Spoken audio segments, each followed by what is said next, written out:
Hello and welcome to TableTalk Friday, your weekly dose of D&D banter between three men in a bedroom.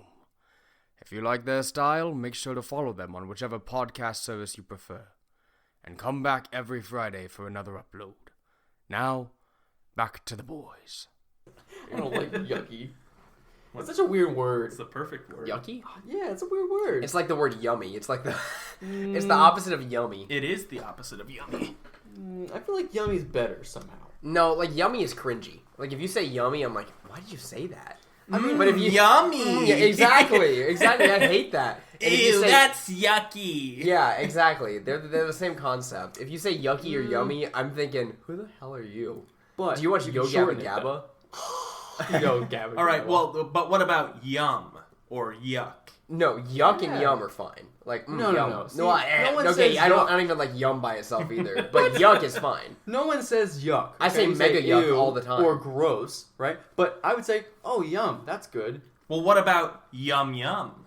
No. But I hear yuck. Like Chase and I have used yuck in like a comedic context for a while, where it's like yuck. That was disgusting. Like when someone gets a good kill or something like that, it's like yuck. You know, Chase and I have both done that for a while, and then I got to the point where I started going like, if he would go yuck, I'd go, nah, dude, that was mega yuck. Like, we would do that back and forth. So I'm used to the word yuck. But if you say yum, like if you take a sip of like some Mountain Dew, go, yum, I'm gonna go, what the fuck? Who are you? I'm gonna get creeped out. I think yuck and yum are both only good when used in like an ironic context. Yeah. Because no one says it anymore. It's like saying fucking jeepers or some shit. Or groovy. Jeepers. Yeah. Man, that's groovy as heck, bro. No, if I heard someone say that and they meant it, I might kick them out.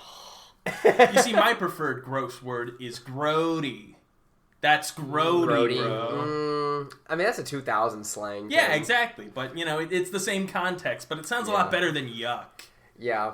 I prefer icky gross, personally. Icky gross. I do like gross. Phrase. I don't know about icky, but I like gross. No, icky, like that's icky gross, bro. No, I've never heard you say that. I use it just like knock. I use it all the time. Okay. Yeah, just like you use hecka. I was gonna say we live in the same apartment. Like I don't think you've said icky gross and it's gotten around me. You never pay attention to me, Seth. That's why. That's the problem. Get on my here. level. This coming from the guy who like just 10 minutes ago knocks over a paper towel and the towel off the stove and turns around like nothing happened. Like he's talking to me, having a whole conversation. He knocks a paper towel down and I go, why is that stuff on the floor? And he's like, what stuff? I was like, the stuff you just knocked on the floor. If I turned around and knocked like a person over, I'm like, oh, you know, I feel bad. You'd be like, what did I do? Yeah, you know what? I'm on Drew's side here. Yeah. You don't just call yourself out when you knock a water bottle off your bed. No, but I would pick it up and notice it. Yeah. But like, you know, when He you didn't notice he did it. Yeah, but you wouldn't shout across the room and say, "Hey, Drew, sorry I knocked this over." You're talking. Knocked over my high quality Charmin all over the ground. I'm in my room, like drinking my nightly glass of water, which I never had. Yeah, of course. Drinking my glass of water, right? And you just hear a from the other room. Oh, sorry, Drew. My bad. I knocked over my water. Oh my gosh. It's like the Jurassic Park scene where it's like the water shakes a little bit. Jurassic Park. We should do a dinosaur one-off. That would be fun. No. I want to be a Stegosaurus. I mean, that's easy. They give you dinosaur stat blocks. It wouldn't be hard. Yeah, that's true. Is there a Stegosaurus stat block? Maybe in Volos. Or maybe there's gotta be one in the Monster Manual. They've got all the dinosaurs you know, except for Dreadnoughtus, my favorite dinosaur. Is that a thing? Yeah, it's a big one. It's a big one. Yeah, it's like a brontosaurus, but bigger. I like its abilities just big. Yeah. That's all it is. It's just one size up. I think that's all it does. Do you guys ever have those kids in like high school or even in school before that, like middle school, who could just like name off all kinds of things about dinosaurs? Like the kids that were obsessed with it. No. I feel like those kids all died after elementary school. What? Well, what happened to them? I haven't heard a single word about dinosaurs since I was 5. No, I had a kid who in middle school, and I believe going into high school because he got really into Monster Hunter. You know, we'll call him Monster Hunter Eric. Okay. Monster Hunter Eric in middle school, whenever they were going around asking in health class, I don't know why they did this in health class, but they asked like, "Oh, what's everyone want to be? When you grow up?" And at the time, I was thinking like some sort of scientist, like a geneticist, something like that. Only because I was watching the 2006 hit Heroes on Netflix. Oh, of course. Makes perfect sense. So, and there's a prominent geneticist in that show. But Monster Hunter Eric says in response, "A dinosaur." And this is in middle school. Middle school. He didn't even specify which dinosaur? No, he just said a dinosaur. And I was like, I was baffled. I didn't know what to say. Everyone laughed. And I was like, I don't know whether to laugh or to like feel sad about this. That's insane. I know. But Monster Hunter Eric, up until graduating through high school, was like, he was always playing Monster Hunter with one dude in the library on his purple 3DS. I remember because I ate lunch in the library. If only because it was where no one else was. Except for Monster Hunter Eric. Except for Monster Hunter Eric and his purple 3DS and friend. Which is kind of weird, because I think if you're talking about dinosaurs all the time, you probably have tons of friends that'd be super popular. I was drinking water when Drew said that. I almost spit it out, dude. Right on the microphone. And on that note, we'll crack a cold one with the boys. Yes, a cold Mountain Dew. Welcome to this week's episode of Table Talk Friday, where we are deep diving into spellcasters as a whole, specifically full casters. We'll probably cover half casters in another episode. I'm not exactly sure where to even start with full casters. Casters are my favorite class to play. I've played one half caster, a full caster, and a monk. So, if that tells you anything, I've gotten kind of the range of what I'd like to play, but full casters are where it's at. Right. And so when we talk about full casters, specifically, we're talking about the classes that get up to 9th level spells. I think that's a good distinction. So it's not necessarily that they can't do other things like melee or sneaking or whatever. Those things aren't class specific necessarily. You can get them through other means. But we're talking about sorcerers, wizards, warlocks, clerics, druids, and bards. Yes. I think that's all of them. Bards with a D. Is Artificer a half caster? Yep. Yeah. Oh my gosh. Technically, they only get up to 5th level slots, though you get a lot of cool magic shit to magic stuff. Yeah. To counteract it. So that we have a solid 6 classes to go through here. Obviously, we're not going to go through all the ins and outs, but casters up to 9th level spells. What are your guys' thoughts, base level thoughts on full casters as a whole? I mean, I would have to say, realistically, and I've mentioned this before, just skip the rest of them and just jump right to cleric. So cleric's the best full caster. They're pretty great, all the 9 level spells, 1 through 9. That's 1, 2, 3, 4, 5, 6, 7, 8, and 9. So making them the best casters. That's my argument. Well, Drew, I think you might be missing something. All full casters get those spell slots, so... Yeah, but cleric's doing better. Okay. So True clerics, resurrection, one might add. that is true. They do get that. But bards can get that too with their magical secrets. Yeah, but you don't want to be a bard. Well, and let's not even just talk about the fact that most of these classes have access to wish. Ooh. Yep. A broken spell, if one will, except for the fact that if you try to cast anything, 9th level or above, you have a possibility of never casting it again. But why don't we kind of start around there? All of these classes at the highest level have access to these massive, powerful spells. What are some of your favorites that they have access to? Well, I'll go first because talk about clerics. Mass heal is awesome. Yes. Period. You can heal. I want to say it's 700 points divided up how you wish amongst people with. Is that what it is?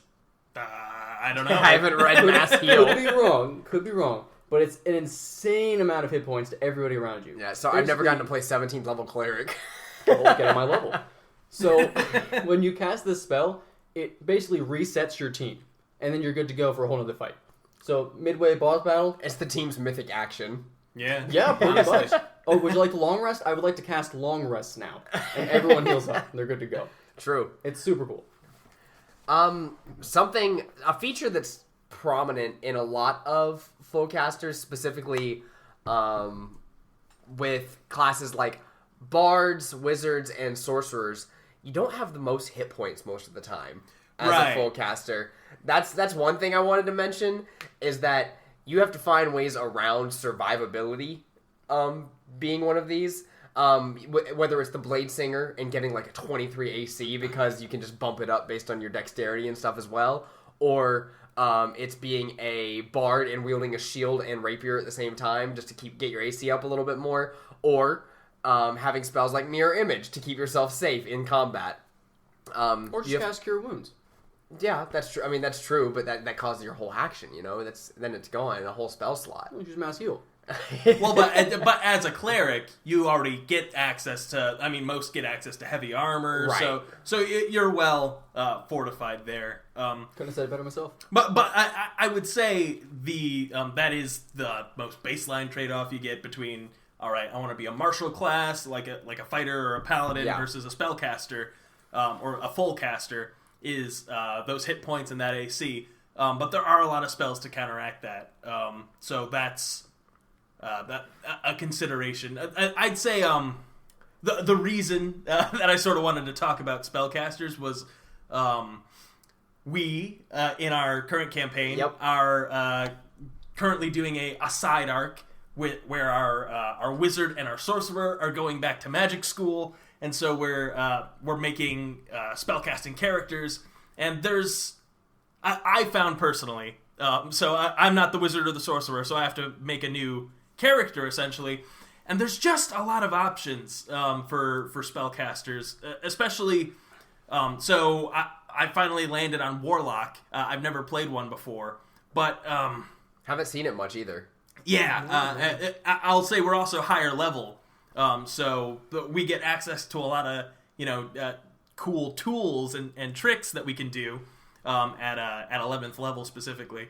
So a warlock gets very few spell slots versus other casters, but they get a lot of power, so it's sort of it's a weird dichotomy there. But my favorite, I think, spellcaster class overall is probably the wizard, and that's just because of how many spells they get. Yeah, the fact that you can copy every spell on the wizard spell list if you want, given you have the time and money to do so and the access to the information. Wizards are cool because they're all book learners. Anybody can be a wizard. From the peasant all the way down at the bottom who found access to a little bit of arcanic reading material, to a random study on the outskirts of town who made up all of his spells that happen to coincide with Burning Hands and Scorching Ray. But anybody can literally be a wizard. So if you're smart enough. Yeah, if you're smart enough. If you have the intellectual means to actually go out and study and learn things. But that's always what I found cool about it. With a sorcerer, you have to be born with a certain set of abilities. I have a specific set of skills type deal. So you have to be born into a sorcery bloodline. Warlock, you have to borrow power from someone else. Bard, you have talent. I guess anyone could be a bard too, right? Yeah, I mean, you have to be good at it, though. Like, not everyone can play the guitar, not everyone can sing, not everyone's a good storyteller. I mean, really, it's ultimately based on whatever stats you roll, but... No, that's true. I mean, but I would also argue anybody could play the guitar, anybody could sing. Yeah, with enough practice, absolutely. And that's true of the wizard as well, so... I'll agree with you there. I think thematically, so probably the two classes, maybe out of any of them, that are sort of interchangeable in a lot of ways is the wizard and the sorcerer. Yeah. And the sorcerers are almost like the Chad prodigy. I didn't have to work for my spells. Oh, look what I can do. I can cast fireball and it won't hurt any of you. Yeah, exactly. Whereas the wizard has to go in and study hard and cast spells, and they can't do them quite as well, but they're a lot more knowledgeable and have access to more spells overall in the long run. Right. Yeah, I agree. The wizard class, I think the beauty of it is however much magic you want is how much effort you put into it. So if you let your DM know, like, oh, I want to learn all these spells, I want to have a compendium, or I want to create spells, anything like that. As far as you want to take your wizard, that's how far you can go. Every other class I could think of has a cap on their spells, right? I don't think there's besides obviously, of course, using some spell scrolls. I don't think there's any others. Right, and so the wizard has their spell book that they can record spells in. Ultimately, they still have a set number of spells that they can prepare in a day. But you're right. In theory, the most powerful archmage or the Mordenkainen or whoever has access to every single spell. He's just got to take the time to memorize them and then have them ready to go for the day. Right. Would you say the wizard versus sorcerer argument is quantity over quality? Yeah, I mean, basically. And don't get me wrong, wizards get some really cool abilities too, depending on what school of magic they're under. Seth, you could speak to the new Order of Scribes and just how cool they are. I like the Order of Scribes especially because, one, you get to create a spell scroll every day with your little quill. That's nice. That's cool. And the fact that, all ritual spells just go off at their normal casting time. So, I never need to prepare Detect Magic again. I never needed to prepare Identify again. They're just ready to go at the top, at the tip of a hat. Whenever I want to do those things. Order of Scribes, very cool, very powerful, I would say. You can, awaken your spell book and then make it go out a distance and cast spells from it a certain amount of times per day. Super cool. And overall, Wizard is up there in my favorite classes because of all the things we mentioned already. You can learn as much as you want. If you're wanting to be the spellcaster, a wizard is obviously the spellcaster class. You can mess around with it a little bit. Sorcerer is a little more simple. I would say a newer player who wants to be a wizard, you'd probably point them towards sorcerer because there's less to keep track of. Well, only partially, I'd say, because they do have their sorcerer points, which they can interchangeably move them around. But I would agree, sorcerer is probably less complex than wizard overall. I think adding a simple point system hey, you can do this to the spells you already have is way more simple than here's a list of 12 spells you need to memorize and start using whenever you know you need it. Oh yeah. Yeah. And I think that's why a lot of new players are drawn more to rogues or maybe even the warlock. Yeah. Because at a glance it seems that's too much. Yeah. I don't want to have to look through all these options. Just tell me what I have, and then let me play with it. So which caster would you guys say is the best for a new player? Cleric. Cleric? Or Druid. Oh, yeah, Druid, absolutely, actually. I just changed my answer. When we were getting close to the start, I did play a Bard. I wouldn't say Bard is the easiest. Easiest, I think I would also go with Druid because it's interesting. It has its own spin on things, but it's already mostly themed for you. So whether you're going Circle of the Moon to be powerful in your wild shape or going Circle of the Land to be more powerful as spellcaster, you're getting those same innate abilities. You're getting the spell slots you need. You're getting your typical healing spell as well as some support to go along with it, but it's not too many spells. And you get your other cool Druid powers to go along as well. Yeah, and Druid is probably my favorite spellcaster class overall. Well, you know what? I already said it was Wizard, but I changed my mind. It's Druid. I forgot all about them. Mine is definitely Wizard.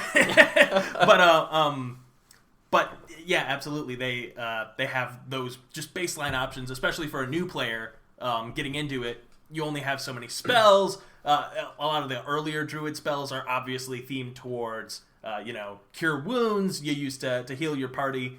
It helps teach team building and being a team player, I think, for a new player. But then also at second level, if you go Circle of the Moon, which most players will, I would say, you get your powerful wild shape and you feel invincible. At second level, I'm a dire wolf with 30 hit points. What do you mean? Don't do that if you're the only party healer. Yeah, don't do that. So I love the idea of a newer player being a druid. The only reason I'm going to say sorcerer instead is because druids at low levels still have a lot of options, especially with the spells and the preparation, and then the transforming into beasts. What beasts can I transform into? What can they do? They can't fly, they can't swim unless you do this. Well, then they can kind of fly or they can kind of swim. They could be this level. Versus a sorcerer at low levels, I don't even think they get sorcery points, which is a easy system to understand, until level 2 when they get 2 of them. So if you're playing low level, it's very simple. You don't have to prep anything. You innately have this magic. You can decide how you got it. You know, maybe it was like a curse, or you know, you're a wild magic sorcerer. It was happened when you were born, something like that. But it's pure, simple spell casting, no prep, nothing. I might change my answer. I think sorcerer might be right.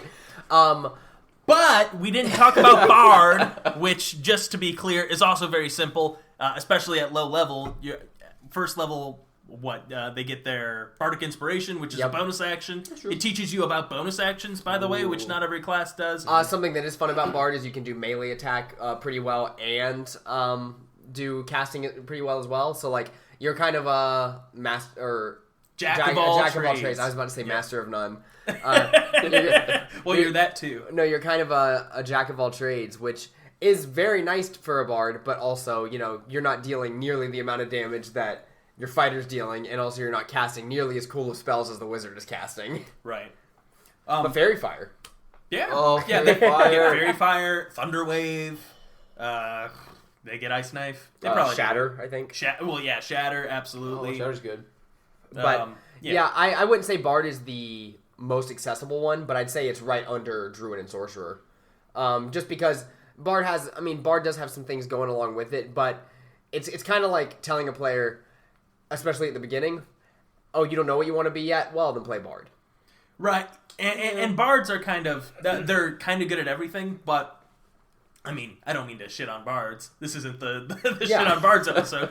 But I think versus other spellcasters, it's difficult to find your niche necessarily in the party. You're sort of there you have to get creative with it. Yeah, you're there to fill out the cracks that everyone else left in the group. Got a little bit of healing, got a little bit of damage, got a little bit of melee, got a little bit of spell casting, you know. That's not to say you can't specialize your bard, but I feel that in the bards that I've seen, they usually feel a little thematically void. Like, I'm a bard, I play music, I seduce things, and that's where my character ends. Well, there's a reason I think College of Lore Bard is so cool, because you get to choose spells from wherever you want. Right. So the College of Lore would then be, okay, here's the full caster bard. Yeah. This is my specialty. But yeah, then you got like College of Glamour, which is the I'm here to support bard. You know, I'm going to give temp hit points to everybody as much as I can.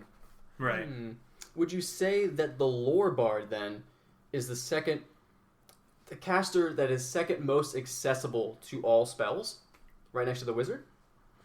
Technically, yeah, kind of. I mean, in a manner of speaking, they have even more accessibility than the wizard. Because they can choose from other classes. Yeah, they can do from any class's spell list with their magical secrets. Not just College of Lore, because they get that at 6th level, but every bard, I think at 10th level, can also take a spell from any class. That would be so cool again, to be a melee-focused bard with like Zephyr Strike or something.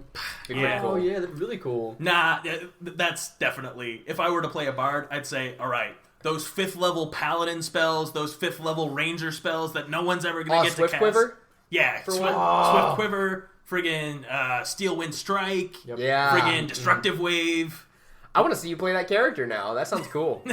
Yeah, well, and the way that you would flavor that, of course, is, oh yeah, I heard of a guy that did this once. Yeah. His name was Hercules. Boom! True. I think that Bard is especially cool to me because you don't have to theme it like a musician. It irritates me whenever everybody goes for the same, like, I have a lute and I sing Bard, because there's so many cool ways you can do with it. Something that I like is, you know, the old veteran who just tells stories from the war type deal. Mm-hmm. Maybe even a really good teacher or instructor who, like, they... You know, like Hyatt, our professor with his PowerPoints. That's his art. He comes up a bard who's especially good with illusion magic and can conjure up art. Can you imagine? A little bard walks up with like a tablet and just swipes through his PowerPoint slides, casting different spells, different animation spells. Exactly. That's not a bad idea. Well, that's what I'm saying. That sounds to me like an Order of Scribes wizard, though. Yeah, and well, they've just got a tablet. That's their it's spell a College book. of Lore Bard. Yeah. No, I mean, Perfect but multi-class. no one ever comes up with like really creative bard ideas, and I just want to see some creative bard ideas that aren't just musicians. So I think the reason you don't see as much creativity with the bards is because if you're going to play a spellcaster the first time you play, which not many people do, when you're jumping into a game that's so broad with all these different options, creativity, flavor, rules, blah, blah, blah, what the hell is a bonus action kind of a vibe, you know? I mean, something simple to grab onto is a guy plays a guitar. I mean, yeah. It's just easy, you know? Yeah, not that the class is easy, but... Well, we've talked about now what the accessible classes are, but what about the really inaccessible spellcaster classes? Because out of all the different classes in the game, I think the spellcasters, especially, say, a wizard, are the classes I wouldn't recommend playing until you've played another character first. For sure. At least accessible? I would say warlock is the least accessible. I don't even know the rules to warlock. So out of all spellcasters, definitely... So warlocks are very neat for like their mechanics aren't too difficult, especially at like the lower levels. You can sort of pick them up and figure it out. But just the way that they're structurally built is kind of difficult to wrap your head around, especially if you haven't like seen this sort of character before in fiction. So the warlock gets their power from a otherworldly patron. So some great elder god like Cthulhu or the devil or someone. They've made a deal. Kraken in the deep sea. Yeah. They've made a deal with this entity that's granting them their power. So a warlock casts their spells by utilizing some other creature's magic, and they have a relationship with their patron. They're not like a cleric who worships their patron like a god. They're in conversation with this. They've taken a loan from the bank. Yeah, basically. And at any time, Satan can come around and say, hey, I need you to kill 5 people or I'm taking my power back. Yeah. Okay. Yeah. Yeah, exactly. So that's sort of, it's just a weird concept. And it's a really cool concept, but it's definitely not something that I would ask a first-time player to, like, fully dive into and understand the full, ramifications of that. Yeah, I mean, a lot goes into having a patron, like someone who you rely on for your power. I mean, unless, of course, the patron is just an altruistic good guy, like an archfey who's literally just wants to give power to people because they have the ability to do so. Yeah, or they could be an archfey that likes to give power to people to fuck with them. Yeah, they could be an archfey that likes to gamble around with said power. Yeah. You know what I mean? Like, they could be gambling around with, gods and stuff and just messing around with this power all the time, and all of a sudden, oh no, I'm lost and have changed it type deal. It's crazy. Yeah. But so the thing that I think really makes the warlock the most complicated, though, is ultimately they just have so many options, and it's the way that they're built is not like any other spellcaster. So they get their otherworldly patron, which you would think, based on how every other class works in D&D, this is your subclass.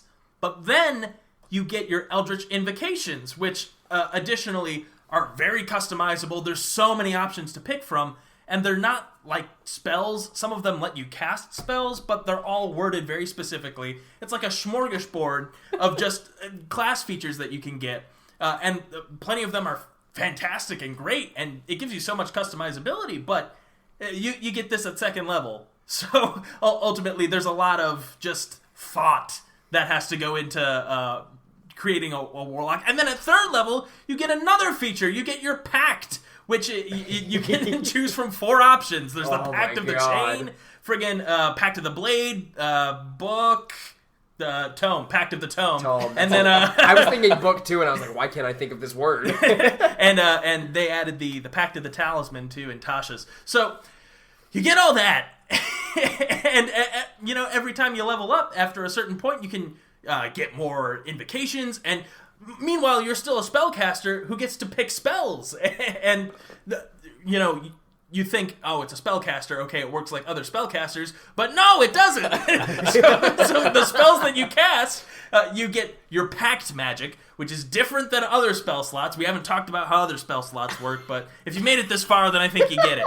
So anyways, you have your first level pack magic, whatever, at first level, but then once you get second level slots, you no longer have first level slots. All your slots are second level, but you have a decreased amount, but you can get them back on a short rest, so it's sort of like a give and take. Anyways, warlocks are very hard. Warlocks, yes. And I just made my first one for this next leg of our campaign, but I was very much like Seth, where I was like, I don't get warlocks, and I decided this time I'm gonna get over it. I'm gonna figure it out. And you know what? I still don't know everything that they can do. Yeah, no, I feel the same way. I think warlocks are cool based on like taking invocations. Like, for instance, I played a character in the Christmas one-off we recently did that had one Eldritch invocation. Like, I made sure I got to take one. I took the feat. What was it, Eldritch Initiate or something like that? Eldritch Adept, I think. Eldritch Adept. And it was just the mage armor one. So I was a wizard, and I always had mage armor at all times. So it was nice and easy like that. I said I worshiped the Great Pumpkin. Like, nice and easy peasy. I made a deal with the Great Pumpkin. He gave me forever mage armor. Easy peasy. Further than that, though, Zach did a great job of explaining how complicated Warlock is. I will play Warlock eventually. Not sure when. I don't get to play very often, so maybe eventually I'll get to play Warlock. But, Drew, you're currently playing a wizard in our long-running campaign, which just finished Descent into Avernus, is going into its next arc, where you're going back to magic school. Oh, I'm so excited. Thoughts on wizard and how complicated it can be? So, if we're specifically talking first-timers, it can be pretty complicated. I think spellcasting on its own is difficult to learn. Once you get some experience and you've played any other spellcaster, a wizard is significantly less complicated. Yeah. I'm a firm believer in that. Go for it if you really want to. I know I have friends that have done it. It's quite difficult, but go for it. If magic is your thing and you want to go all the way, you want to learn as much magic as you can, do it. Especially, there's some really cool flavor to a lot of wizards if you're really into it. You have divination if you want to see future, or I think abjuration if you want to defend yourself with magical abilities. They have and straight up, sorry to interrupt you. Abjuration wizards, tanky as crap. So low level wizards and sorcerers too have no hit points. There's sort of a meme about it where they die all the time. You look at a wizard wrong, they die. But abjuration wizards, they get these features that essentially they get extra temporary hit points. Every time they cast an abjuration spell. Mm-hmm. Which is a lot of them. Yeah. Mage armor is an abjuration spell, so you start off combat with mage armor, you have 10 hit points. Yeah, or counter spell in the middle of a fight. Friggin' shield. Shield. Yeah, you're casting abjuration spells all the time, no matter what wizard you are. So they're awesome. Also, they get to add their proficiency bonus to their counter spell if they're going against a higher level spell with Very powerful. At 10th level. I was looking at that because I was almost an abjuration wizard. Sorry, Drew, continue. There are a lot of flavors of wizard. My personal favorite wizard is actually the divination wizard, which I wouldn't necessarily recommend to everybody. It's not the strongest wizard per se. It doesn't have the most options. I would say it's actually fairly restrictive. But flavor-wise, super cool. Yeah. Being able to see the future, foreseeing things before they happen, it's pretty cool. It's definitely a fantasy type of vibe. Unfortunately, a lot of their abilities synergize with divination spells, and in all of the spells that exist in D&D, there's like 2 divination spells. Yeah, all I think about when I think of divination wizard is Shulk from Xenoblade, and him just seeing things like 3 seconds in front of happening, and then like every time you use your portent, you correcting it and being like, "No, watch out, Ryan!" Like he's Australian. I have a vision. Exactly. And so that's all I can imagine every time you portent in the game. Oh my god. Oh, well, I didn't mention that portent. Probably one of the coolest abilities in one of the best entirety ones of the game. Yeah. You roll, depending on what level you are, you roll twice at dawn after a long rest, and whatever those 2 rolls are of a d20, you're able to swap them out with basically any roll of the d20 throughout the day, as long as you can see the person that's making the roll, including yourself. I think that's it. Yeah, as long as you can see the person. Yeah, it just can't be damage. It could be saving throws, ability checks, it could be initiative, anything. It's super cool. Yeah, and if you add the lucky feat on top of that, you can re-roll even more things. And then if you're a halfling, you can also re-roll your crits or your ones. Your nat critical ones. fails. So this is a build that I've seen talked about a lot. I'd love to play it at some point, but it's definitely nutty. You can just keep re-rolling like that. Wizard, or divination wizard specifically, it's definitely like the oracle character. And it's sort of weird to see them in like a protagonist role necessarily in D&D, because as a player character, you're not necessarily sitting behind, on the sidelines and giving the adventurers advice. But that's really cool. There was... I don't know if either of you guys have seen Encanto yet. No, but, not yet. There is a divination wizard in that movie. Really? I guess that's all I... and he's like a fairly prominent character. I won't spoil too much, though. I do plan on watching it, so yeah. I haven't yet, though. But good character and good reference material for your divination wizard. I think overall wizard, play wizard if you want magic. Yes. That's it. The most magic, you want all the magics, every magic. Get it. Play wizard. Yes. Or if you want to do like a half caster but still have all the spells, Bladesinger wizard is also Bladesinger wizard. Good. It's kind of overpowered. Yeah. Like when you look at it in Tasha's, like it's kind of nasty how good Bladesinger is, but it's official material, so you can use it. Yeah, I was surprised. I don't think they nerfed it at all when they released it in Tasha's. It was already official material before, technically. The Sword Coast Adventurer's Guide. Yeah, but I thought we were ignoring it for a reason. Yeah, I thought there was a reason we weren't using any of those. Like Way of the Long Death Monk hasn't really been used. Purple Dragon Knight haven't really seen around a whole lot. Well, Purple Dragon Knight's kind of weak. Yeah, but it's cool though. It is kind of cool. Yeah. Wizard overall, I usually don't prompt new players to play just because of how long the spell picking process takes, how some of them don't understand the importance of both damage and utility spells, things like that. You know, if you're a sorcerer, I kind of want you to focus on your combat spells because that's what you get. You don't get very many spells, so focus on your combat spells, and then if you have the chance later on, take a utility spell or two. But Wizard, there's a lot of thought that goes into picking those spells, so I usually, encourage them, hey, just don't really think too much about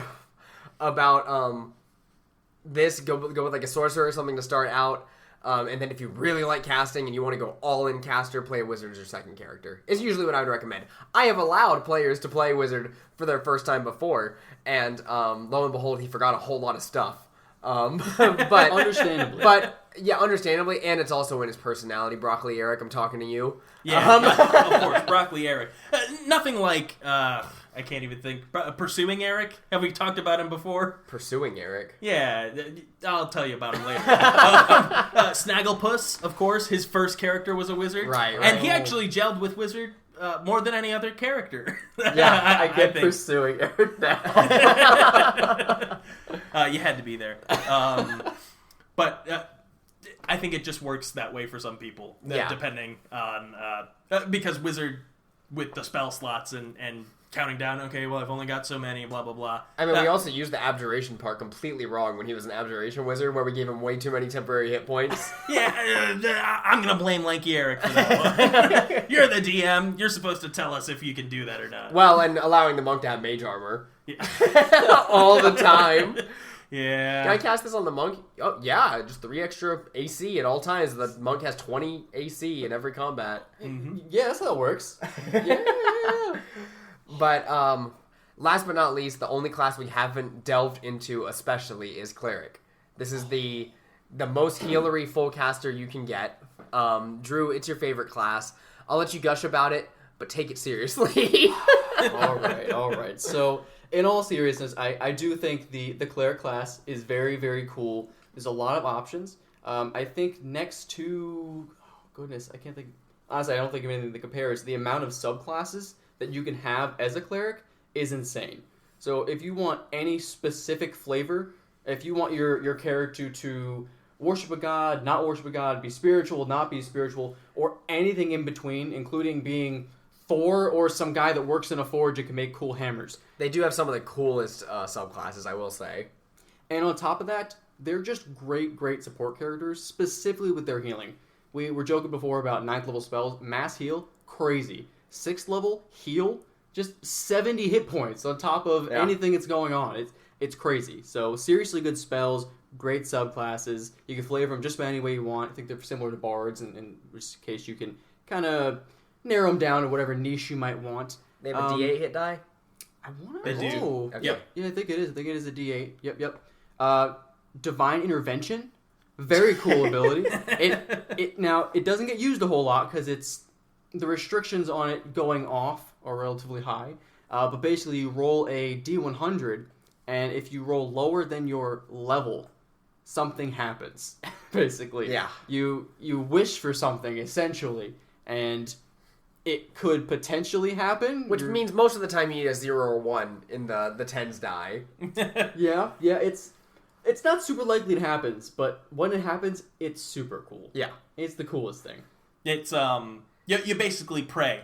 and Really then you pray in real life and roll your die. But yeah, they have some solid spells on top of just the healing ones. Guiding Bolt, super cool. Yeah, Yeah, Guiding spell. Bolt's a really fun damaging spell. I would say it's probably one of the best low-level damage spells, period. Yeah, given that it's 4d6 if it hits, and you make an attack roll, and then if you hit it, it gives advantage on the next attack against the creature, which, great. I mean, I love that. I love it whenever someone uses that for me to hit the next creature. Yeah, yeah. absolutely. And then if you want to be really fun with it and you want to start dabbling in other classes, such as sorcerers, getting some of that meta magic, you can actually twin spell Guiding Bolt, which is really freaking cool. Yeah. No need. Go Divine Soul Sorcerer. You get all the cleric spells, and that's how you make a support sorcerer. If you were wondering. Yeah, and for cleric is awesome. A lot of them get heavy armor, which is very useful for a caster to have that high AC. Some of them can also be good at melee combat, which is fun. Yeah, War Cleric is actually they don't get extra attack, but they can do a melee attack as a bonus action a number of times per however long. And Spirit Guardians. Best spell. I mean, come on. Actually, the best spell. Like, it's insanely good. It sets up an aura around you. I think it's a 15-foot radius. Anybody who enters that aura takes damage, and they take damage on their turn every time they stay in the aura. I mean, just an insanely good spell, especially if you're like a tanky cleric, just runs up on someone and gets Spirit Guardians out. Oh, I love it every time that spell is cast. I will say the one spell from Tasha's, I'm not sure if either of you are familiar, that I do think that it is giving Spirit Guardians a run for its money. Spirit Shroud. Also a third level spell. Or I believe it's third level. It might even be second. I think it's third. Yeah, but it's a bonus action rather than a full action. And you add an extra 2d8 radiant or necrotic, or maybe even something else, damage on all of your attacks on creatures within 10 feet of you. That's nice. Mm-hmm. Is it within 10 feet? Yeah, it's within 10 feet. So it's still got that aura around you, basically. But instead, it's enhancing your attacks, which it has the potential to do a lot more damage. Yeah, especially if you're a melee fighter. Yeah. And I could be wrong. I think it actually scales. It does. So if, for example, someone were a Celestial Warlock who only has 5th level spells, you might be able to upcast it at 5th level to add 3d8 on your attacks on creatures within 10 feet of you. That might be something that I might be able to do as a warlock. Okay. Can clerics learn Spirit Shroud? Yeah. It's I want to say it's locked to clerics and warlocks. Oh, I mean, it's a great blade singer. Oh, it's not. I guess you couldn't do it as a blade singer then, if it's clerics and warlocks. I think. Don't quote me. I haven't read the book. But in a while. Dang, I was definitely going to say something Oh, after this. something we didn't even mention about clerics. They're not divine intervention. They're channel divinity. And now I know they're not the only class to get channel divinity. Paladins also get them. Yeah, but paladins suck with it. Well, that's what I like about the cleric's channel divinity, though, is that there's so many cool versions. Every subclass has their own. But they also have the simpler version where they can turn undead and make undead run away or just explode if you're high enough level. But just thinking of some off the top of my head, war clerics, their channel divinity is, I want to say it's just a free action. At some point, you just give someone +10 to hit. Yeah. Just because. Oh, yep. I mean, how cool is that? You're talking Twilight clerics? They could just cast out this big dome around them, this like shining moonlight, and if any of your friends are in it, they benefit from a whole bunch of benefits. It's like +2 AC. They get, I think, 10 hit points. It's so cool. There's so Life many cleric just heals a shit ton of hit points all at once. Yeah, there's tons of them. Undead clerics, they could just deny crits. Yeah. There's like, how cool is that? Just grave like, clerics, please. Oh, grave clerics. No, you're right. You're right. Can you imagine nat 20? Yeah, no, sorry, DM. It's not nat 20. Nope, not feeling it. There's just so many options. It's so cool. Absolutely. Yeah. I mean, I'm a huge fan of Cleric. I have only played Cleric as an NPC once. I have not actually gotten the chance to play a full Cleric. But I did run a one-off focused around Knowles where a Cleric was the quest giver, and he actually got to cast some spells at one point. He was an Arcana Cleric. Very cool. Yeah, other than that, haven't really gotten the chance to delve into it. Mostly it's been Wizard. A lot of Wizard. I like Wizard.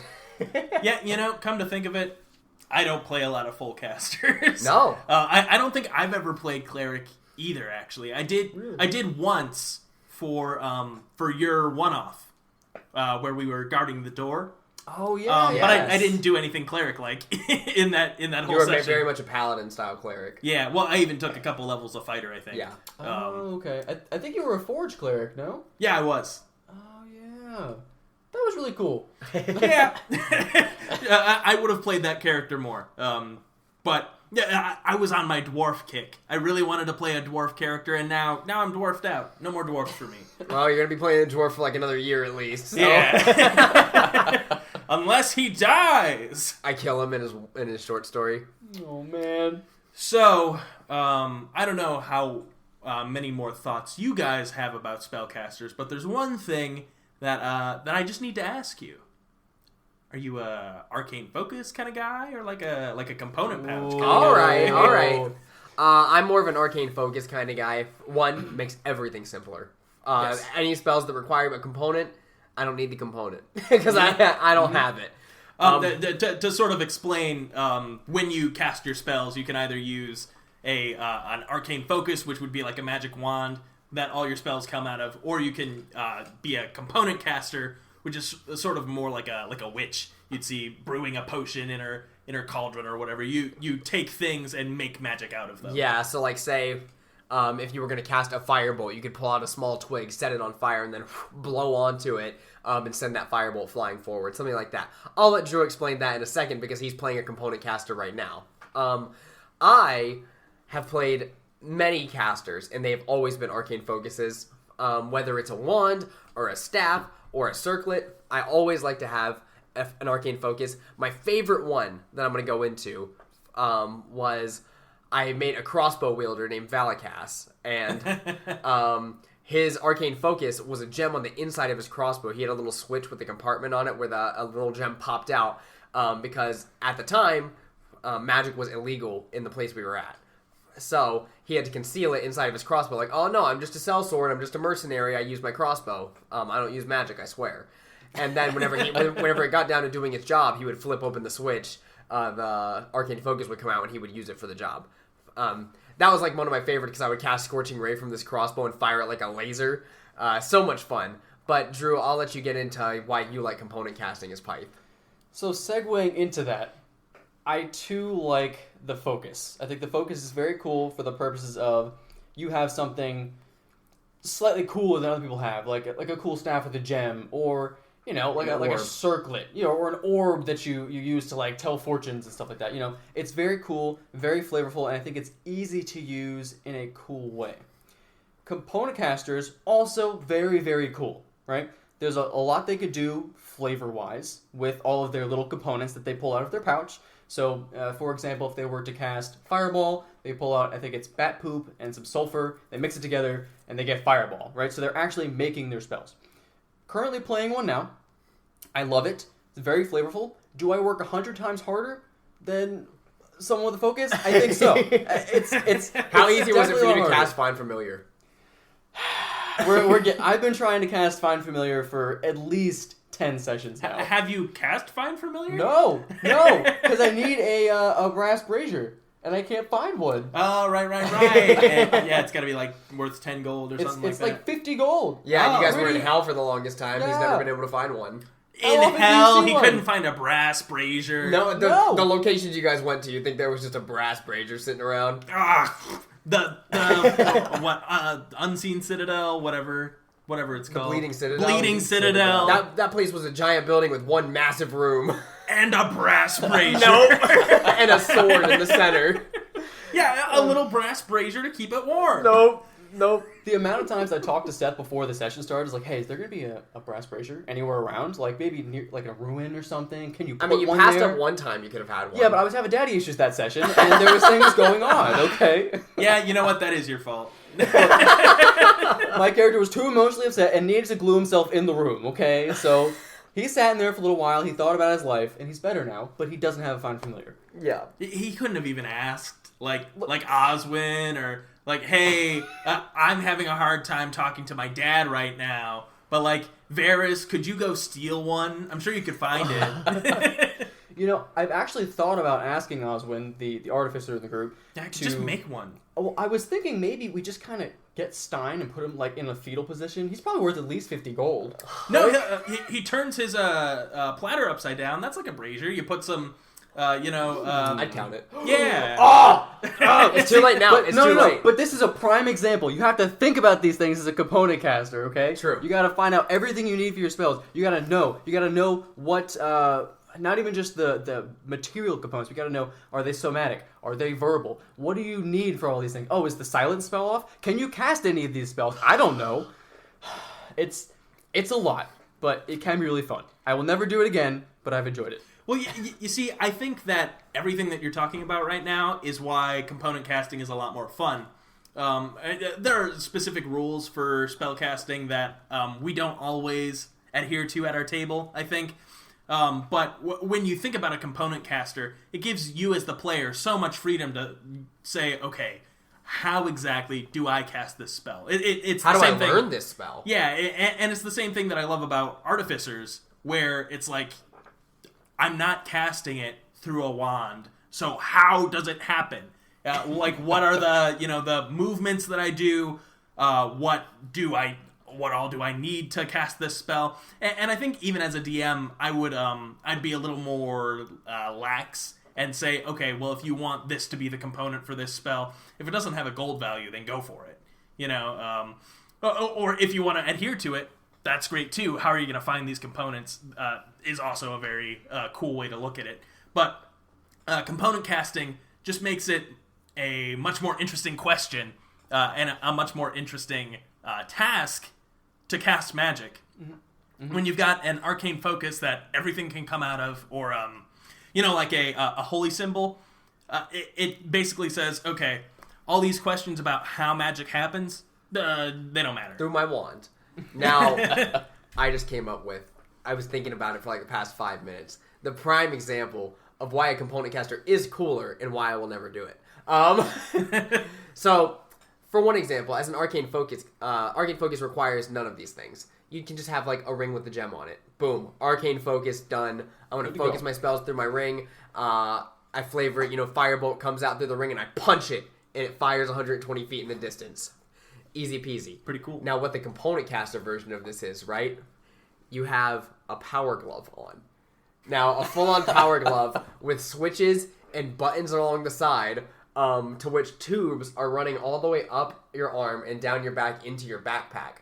Now, in your backpack, you have set up a series of tubes where all of the components are housed in very specific vials, linked up to all of these tubes on your arm, to which you fire in a combination on the power glove. Everything comes filtering through out to your hand, and then you use the components you've summoned and cast the spell. Seth, you've just described a really cool artificer. Right, that's true. That's what I'm saying. It's an artificer-style character, but it's a component caster. Right. So, I mean, that's very cool. I like it. It could be a wizard.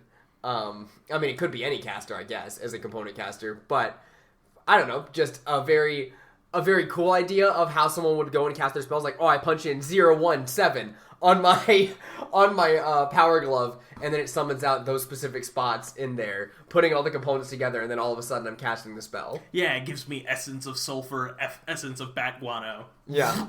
Fireball. Yeah, exactly. That's cool. I really do like that. One interesting thing that never gets discussed, really, specific to component casting. Rangers can't use a spell focus. They have to use a component pouch. Makes sense. Yeah. They would use nature and whatnot. Yeah, but that's another good way to look at component casting, though, is, okay, well, what's your knack? What's your Bear Grylls moment that's going to get us out of here alive? To cast Cure Wounds, do I have to drink my own piss? Meanwhile, druids can use a spare twig. literally. Well, I think in Tasha's, actually, they did give a variant rule where rangers can use a spell focus, but I kind of like limiting it to component casting. Your ranger can be different, but that's... Because that's how I learned about component casting in the first place. What is really cool is as a character being lower level and starting out as a component caster because you had to learn all this shit yourself, and then later on finding a magic item that you use as your spell focus because you've advanced. Yeah, that's true. Okay, I've leveled up and I've advanced past the point of needing components. Like, I know how to cast these spells now. While early on, you need a component pouch to actually manifest that magic for yourself. Yeah, and you can still think of creative ways to cast using a spell focus too. Yeah. You just, you think about the somatic way that you do it, like pursuing Eric does with every 12th spell that he casts. Yeah. Like he kind of channels it through his tattoos. He's a very like Maui-esque character. He's got like that haka dance style that goes along with it. And sometimes he'll cast like a what's the shocking grasp. Oh, okay. I like how that hand motion really told you what I meant. So he casts shocking grasp, and he'll have it like channel through his tattoos, lighting all of them up, and then going like straight through his arm and leaving his hand if he distance spells it or something like that. Very cool ways you can make component casting work, especially in as a sorcerer or something who has it in their blood anyways. Yeah, I really like the way he casts spells too.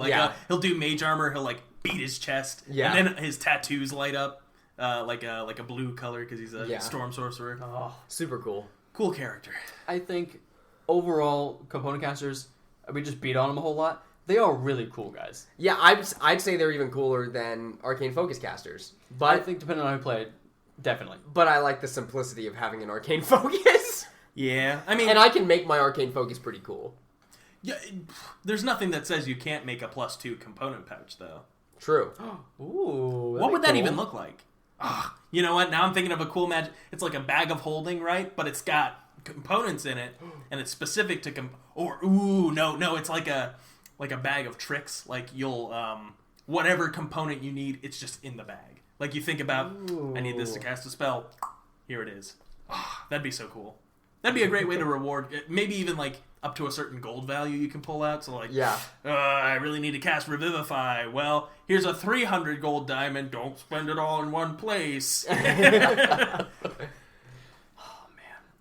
am very excited to keep playing my component caster. I'm excited to finish playing my full caster that I've been playing for probably a year now, for another year. I guess as we're getting to the end of this video, play full casters. This video that you're watching right now, you're seeing us in video form. This is what I look like. The camera? The camera? You've been staring into like the camera on your phone the whole entire podcast. Oh man, I'm wasting my battery on this.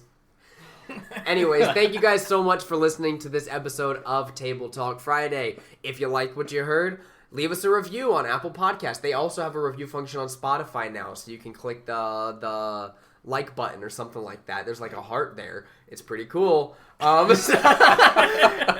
us if you have anything interesting you'd like to say about D&D with any of your questions, comments, concerns, and or cool stories. Cool stories are the thing that I'm really looking for, honestly. I want to hear some cool stuff I can bring up on the podcast. But with all of that said, we will catch you guys next Friday.